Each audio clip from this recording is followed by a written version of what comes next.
Hello world, I'm Chris Pirillo, and you are watching the LockerGnome Daily Report, or TLDR for short, your daily dose of geek news, gadget views, and answers that you can use. And with any luck, we'll have all of those things wrapped up in this nice half-hour or so-ish episode, which we are streaming live on YouTube, thanks to 432 patrons. I cannot believe we launched the campaign about a month ago, and we've already got almost 450. In fact, if we hit 450 patrons by Friday, my mom, I will promise, will do an Ask Me Anything in this channel, live.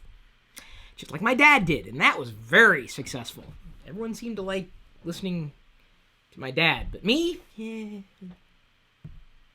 Take me or leave me. Well, hopefully you will take me. Thanks again to 432 patrons for making what I do possible. For more information or how you can become a patron, just like the rest of them, head over to chrispirillo.com. I'm going to go ahead and scroll through the credits here so that everybody is thanked who needs to be thanked at this stage.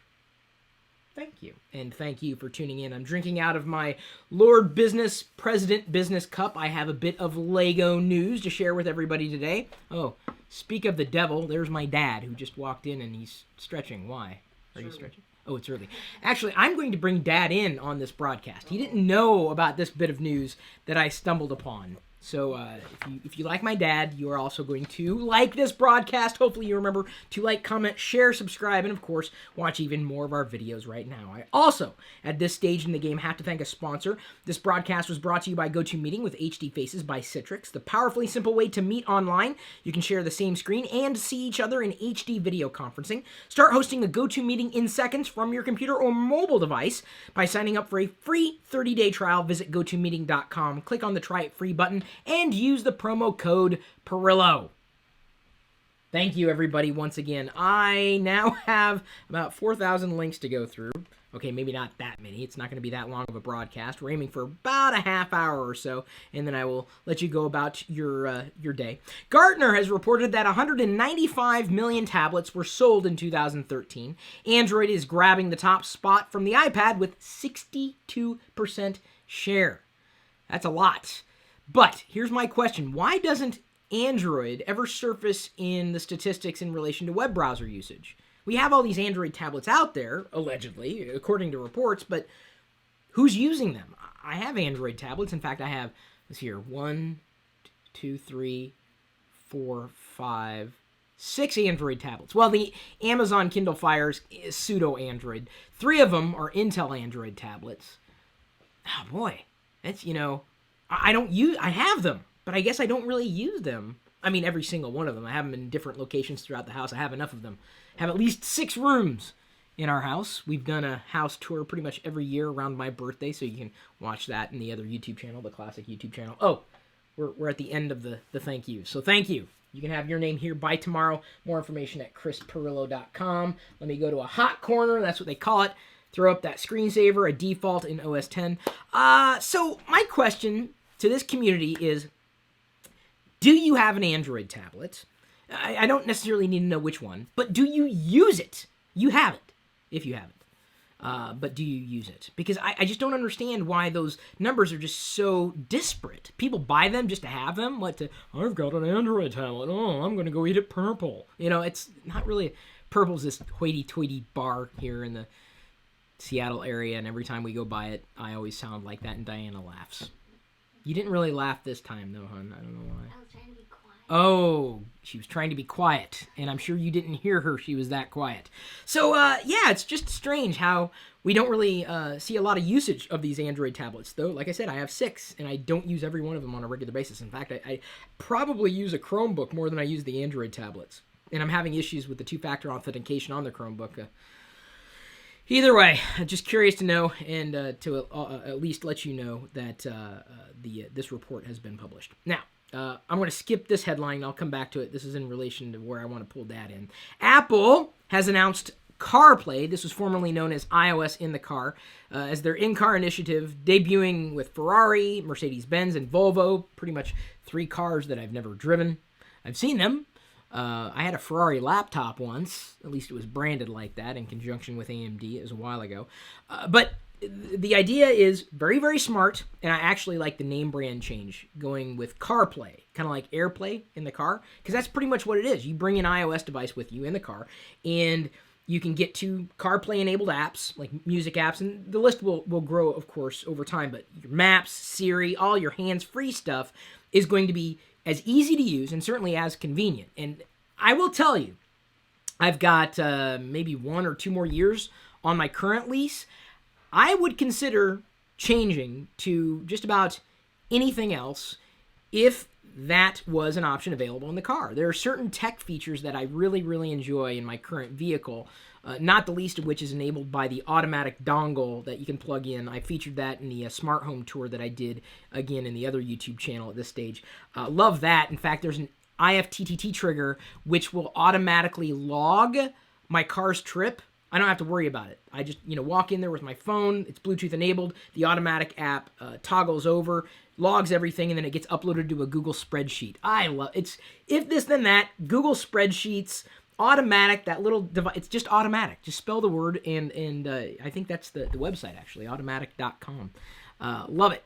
For $100, it was a great purchase, if only to know more about my driving habits. I also love the feature in the car that I can set cruise control and be at a certain distance in front of the car, so I don't have to worry about being too close or too far away. I'm just always going to be at a safe distance, and that means more to me than even really anything else. I want to be a safe driver, and certainly staying a safe distance is a part of that. I also love a heads-up display in the car. I've got a backup camera, a few other niceties in there as well, but the one thing that I would say has been lackluster, even with an app, a companion app on my device, that inboard or onboard nav system, just disgusting. It's really sorry. It's not great, especially compared to modern, or what I would consider modern experiences on Android or say iOS. Even Windows Phone would be a step up from that. Microsoft, speaking of Windows Phone, their digital assistant is going to be called Cortana, and it is basically Microsoft's version on a Windows Phone, their version of Google Now or Siri. That's coming with the Windows Phone 8.1 update, which may very well be pushed to your Windows Phone device. We'll see if it works better. To tell you the truth, as opposed to lying to you, which I know you just love, I am not a fan of Siri, and I don't think I've been secretive about that. In fact, I made a joke about CarPlay. I'm like, earlier this morning, I joked on Twitter saying, CarPlay now enables you to, have Siri not working at 60 miles per hour in your car. I mean, Siri never works for me, or rarely does. I'll have to ask it 13 different ways to get an answer, if it even responds. Google Now, even on iOS, has been fantastic, and I can get directly to the information that I'm looking for. I think Google's done a fantastic job. It's multi-platform, iOS and Android. I like Google Now more than I like Siri on the iPhone, because it's nice to have both. See, because Siri and Google Now can exist on iOS. They don't exist on Android. That's FY. So it'll be interesting to see how well Cortana works. It's not the features, it's the implementation. And that's where Google is currently schooling Apple. And Apple's letting them do it because what do they care if I'm still using something like an iOS device? Ellen, the Ellen show, Ellen, she hosted the Oscars last night and now has her selfie is the most retweeted post ever, and it was done from a Samsung device. Let me see here. I'm going to go by feel here on my gadget shelf. There we go. By feel, I pulled up my Note 3. We will see when my Note 3 on T-Mobile's network will get Android KitKat, which I believe is going to be happening in the coming weeks. They pushed out a dev build for people that want to live on the bleeding edge. I don't necessarily when it comes to the phones. Huge win for Samsung, because Samsung sponsored the Oscars. So the fact that it came from a Samsung device, or at least Twitter for Android, a big win. My question is that really valuable? Is Samsung going to sell that many more devices because it is now associated with the world's most popular tweet? I don't know. I see Samsung engaging their community regularly since I follow them and I use TweetDeck to keep up on all the changes that happen on Twitter. I see Samsung favoriting and retweeting all the time, just like I do major brands. When anybody mentions them, they accelerate that post saying, I'm happy I switched from X to Samsung, or this I'm happy about with the Samsung device. So I know a lot of people are using Samsung products, but I don't know if it's really going to help them But I suppose it wouldn't hurt them necessarily, even though Ellen backstage was using her iPhone to tweet pictures. Yikes. Oops. Well, I'm glad I'm not responsible for either one. Apple is said to be hiring engineers in Asia to speed up product launches, which is good news. Oh, sorry. Let me hit escape. I have my pad over here. I accidentally brushed it. This is good news because Apple is going to be accelerating plans for products and product launches. Certainly that shouldn't hurt anybody. In fact, I heard it was, God, what was I posting about? It was something in relation to Apple and cars. This is when Scuttlebutt suggested that, Apple was talking to Elon Musk, about something. And in fact, there's a headline that I'll cover here in this particular broadcast, but I'll get to that later. Someone had posted, Apple does this, this, and this. They were trying to take a stab at Apple, and they suggested that Apple released a product every 6 months, that would cause you to upgrade. Well, number one, no one's got a gun to your head forcing you to upgrade, number one. Number two, Apple doesn't necessarily do that. In fact, if anybody would be guilty of that recently, I would say Samsung. How long ago was the Gear released? And then the new Gear or series of Gears on a completely different platform? Every company is guilty of that. I wouldn't say that Apple necessarily has cornered the market on, upgrading their products. People complain whether a company upgrades or doesn't. They complain either way. So, what are you going to do? People are going to complain no matter what. People complain when you say something. People complain when you don't say something. Either way, what's the common thread? People complain. You know what I want to do with those people? I want to take my Note 3 and go, right upside their head. But I don't want to do that because I don't want to damage the screen. So it's good to see Apple hiring even more people. They, of course, know that the Asian markets are going to be growing, especially with China growing. It's not just about America here, but Apple's been doing well with America or within America, building plants in Arizona, or at least starting to go down that path. There may have been a hiccup last week, although I think it's now been vetoed, the bill that would allow for discrimination to happen. But I don't want to go into that because I'm not very political. Or I can be political, but I don't want to be political right now. Suffice it to say, I think Apple's doing the right thing by engaging more engineers. I don't care where an engineer is from. If they're creating cool technology for my world, thumbs up for me. All right, now I'm going to hand it over to my dad with this headline to get his take on it, okay? So, Dad, why don't you go ahead and switch me places. You got your Friday shirt on? Okay, well, so Dad hasn't changed his clothes all weekend, apparently. I don't think anybody cares, Dad. I wear the same pants until I can't anymore. All right. Hello. Everybody should still be able to hear me. This is true. Ripped from the headlines, Microsoft is going to start nagging Windows XP users about the April 8th end of support date. Leave me alone, Microsoft. I'm very happy with XP. Why do you want me to change? Because you have decided not to support a product that you told me you would support when I bought it. That's my take. But do car companies have to support their cars 20 years after they were released? I'll tell you what, I've gotten recalls on cars that I bought used. I still get a recall on it, so all those records are kept somewhere. And I think they'd be in for some big lawsuits if something major went wrong with the car and it had an accident because of something they didn't fix that they knew was a problem. I think they'd have a big payout to somebody. Well, how long should Microsoft have to support Windows XP? As long as there's a lot of people using the particular product. Define a lot of people. Me. Well, there is. Well, I don't know what that threshold. I wouldn't know what that threshold is. I do know because of a family situation. We were in a hospital here a while back, and Judy's dad passed away. But I noticed everybody in this hospital, the whole system is still using XP. And I questioned a couple of people when I noticed that, and they, as best they know, no one plans to change it. I know some people that are in the IT profession back there. Dave Kalwiski, if he watches this, he switched over because he's been forced, but all his people are really upset that it's changing because they're familiar with XP, and they're going to have to go through that whole training curve. He works for a fairly large company. Yeah, but isn't Windows 7, I'm not going to say exactly like XP, but isn't it close enough? I don't have a problem with Windows 7 particularly because I use both 7 and I use the XP. I like the way things work within XP. I had to go through a learning curve when I did some things in 7 that I used to do in XP, but I've learned it, so now I do 2 different ways. And some of the things are better on 7.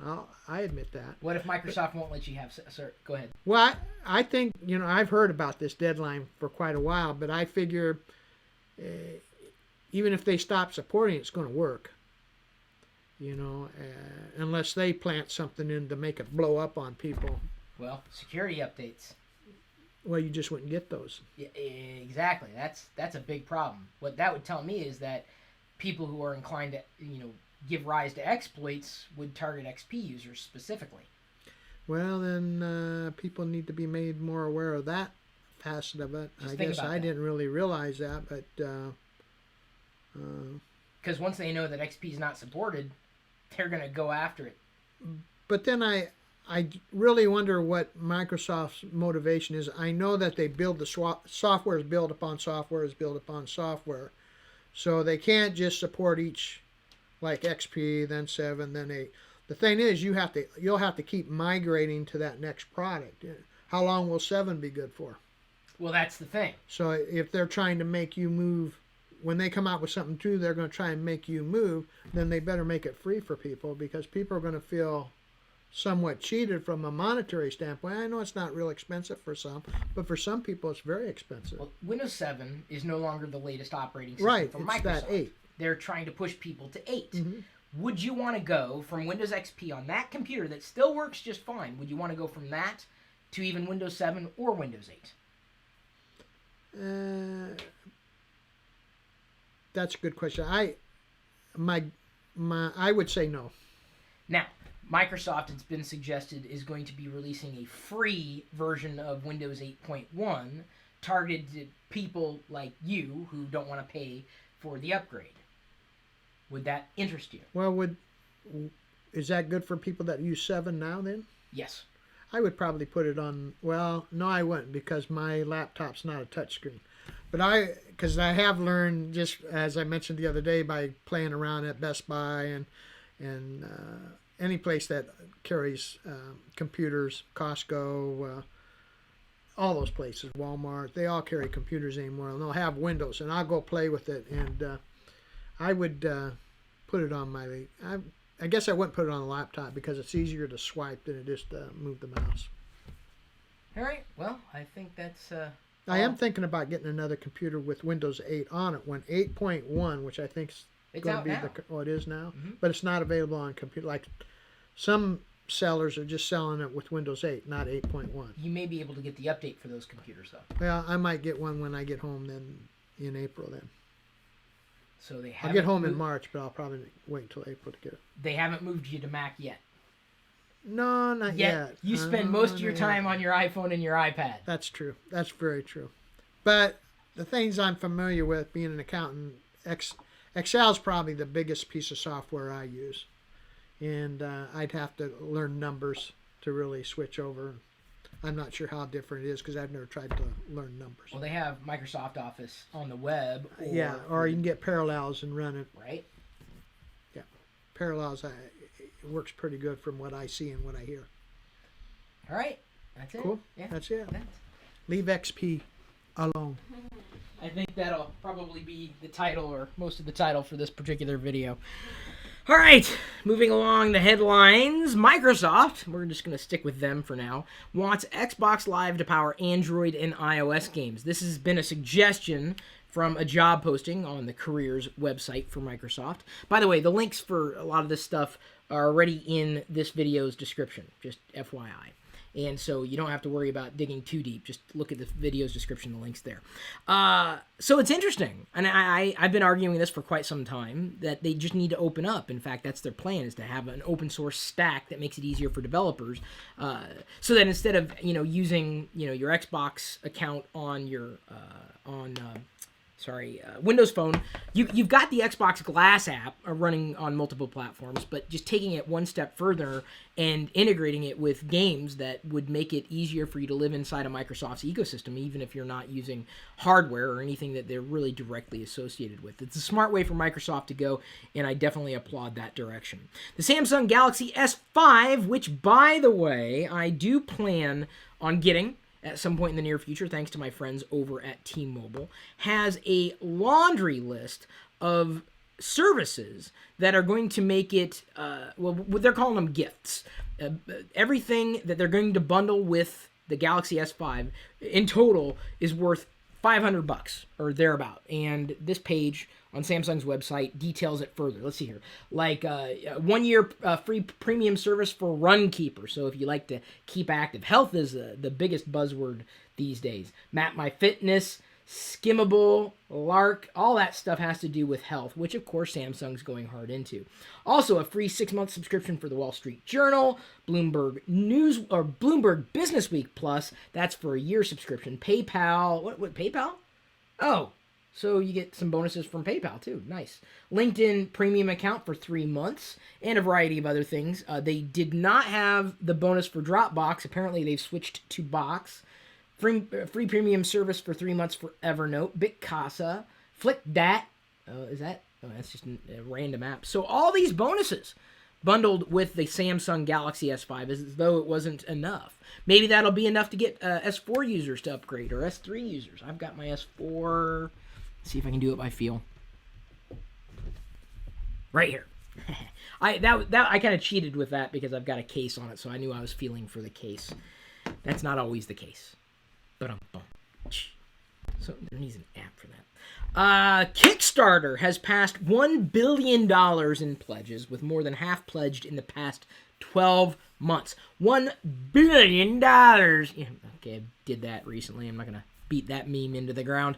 The idea of Kickstarter, I think, is a very powerful one, and it certainly has launched Kickstarter clones, certainly services like Indiegogo being one of them. I've had a successful Indiegogo campaign, never did Kickstarter, and I've detailed the reasons why before. But now, we're going headlong into the Patreon campaign, which is like a monthly Kickstarter, and it's really worked out, I would say, exceedingly well. We, of course, teased it at the beginning of the video. If I can hold it at the right angle, you can see it right there. I love checking this number of patrons every single morning because it's exciting to me to know that I'm impacting that many people's lives on a daily basis, or more, really. So I expect that number to grow over time, and it's very much a Kickstarter type of model. You are in control, really, of what you see or experience from me, and as I get bigger and to find more patrons to connect with, I'm going to be able to do more and do better with the time that I have. And that's really the one thing that you can't get back in life, and that's time. So congratulations to Kickstarter. I, however, will not likely be backing many more Kickstarter tech projects because inevitably they turn out to be disappointing. Tech in terms of hardware or software. And I've detailed the reasons why before. I don't want to go into that right now. So back to the headline I was mentioning or teasing earlier, Tesla and Apple. Tesla could very well be powering the future of Apple's supply of lithium-ion batteries. Tesla is going to be building a Gigafactory, making it cheaper to produce these lithium-ion batteries, cheaper all around, not just for your smartphones, but also for cars, potentially bringing electric vehicles into the mainstream. And I applaud this move. I'm a big fan of not paying a lot at the pump. You're going to pay something no matter what you do, no matter where you go. If you want something, you got to be willing to pay for it. But, I made a choice with my current vehicle. That's my choice. Again, I always find it funny when people judge me based on the things that I choose to spend my money on. Like, wait a minute. It's sometimes it's different. If you, this is why I said, like, with what we're doing with TLDR. You very much are deciding my direction. I'm telling you which way I want to go, but you're pretty much, the patrons are in control of this stuff. And I'm very happy about that.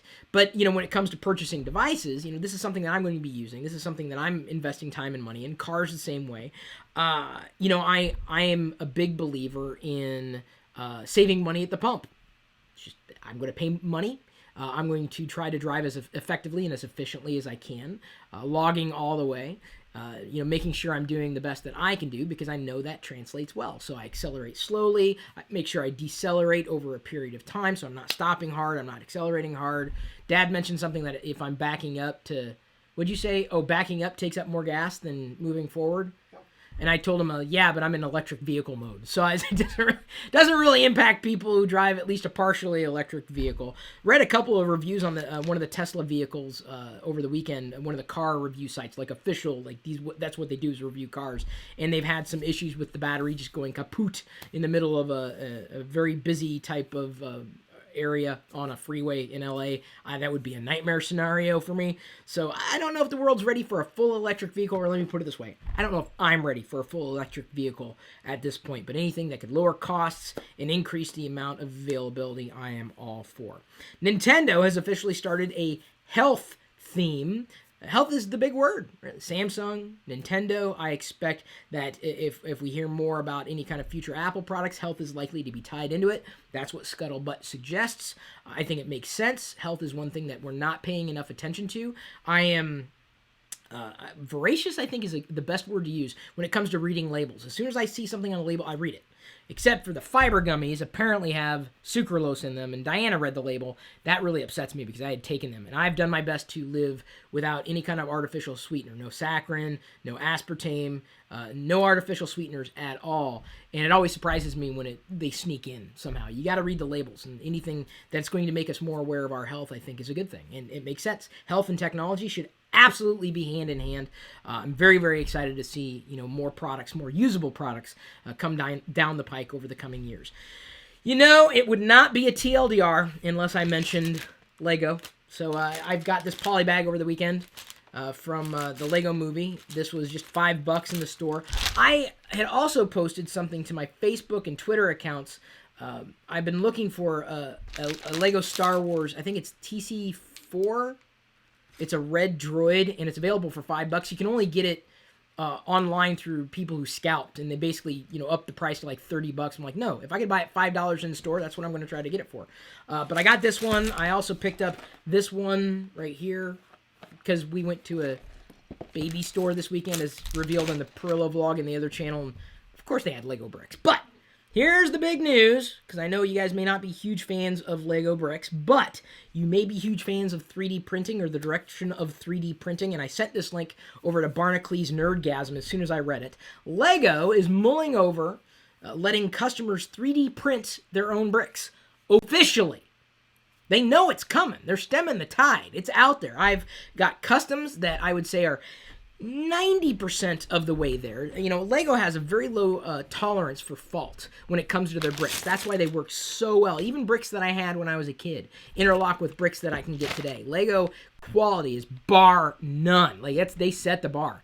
And I'm very appreciative of that because it's about, having options to build and configure and reconfigure. So this could open a whole new door if Lego does it the right way. Are they going to start selling 3D printers? I doubt it. But if they officially sanction something like this, that leaves them an out, because I think they're getting their hat handed to them by, Minecraft and what they're doing there. That's what Lego wished they had with the universe, and they had to shutter the doors of the universe. They know that 3D printing's coming, so they'd be wise to embrace it. So I'm very happy to hear this. I don't know if this is going to accelerate my want or need to get a 3D printer, but I suppose if I had an opportunity to print my own 3D bricks at the same level of quality that Lego produces, I'd be interested. But we're not there yet. We are so far from it. It's not just about 3D printing. This is fun and interesting, and Barnacules has the rest of the body for the, this is not official Lego. It's Lego-esque Darth Vader. Hopefully we'll be getting together this weekend, potentially live streaming from somewhere in the house. Do you want to see a live stream between myself and Barnacules Nerdgasm? Just let me know, or let us know. You okay, hun? Yeah. Okay, you kind of had this glazed look over your eye, and I wasn't sure if that was the pregnancy or something I said. Yeah. Both? Oh, okay. Just the pregnancy. Okay, then. She's still pregnant, as we revealed in the pregnancy vlog. I'm going to go ahead and wrap her up for today. Thank you, everybody, for tuning in. Oh, fantastic comments. I love you, patrons. I love it when you guys can show up. This week, we're going to try live streaming at around the 3 p.m. PST mark, which makes sense if you're able to tune into the live stream. And to do that, chrispirillo.com. And if you don't know how to spell my name by now, what the hell's wrong with you? Just Google it or Bing it. Alta Vista, Lycos, web crawler, even if you still... Dogpile? People still use... DuckDuckGo? That's the new one. Bing? Did I say Bing already? Yeah. Because if I left Bing out, boy, that would be kind of awkward. All right, so thanks again for tuning in. Thank you for sending me the news articles. By the way, that Lego article was sent to me by someone named Robert. I didn't catch his last name, but I appreciate it. Email me, chris@pirillo.com. You can tweet at me, @ChrisPirillo. Don't post something random in a Facebook comment thread because it just kind of looks like you're, you got to keep things on point. It's okay. You can do whatever you want in the YouTube comments as long as you're nice. Otherwise, you're going to get a wag of the finger. I'm not Stephen Colbert. I'm not tip of the hat, wag of the finger. Not doing that at all. But I am wearing my Superman hoodie. The LockerGnome shop will be opening up really soon, potentially this week, at shop.lockergnome.com. Just load that in your web browser and keep hitting refresh. And until then, or, well, next time, not just then, we'll you later.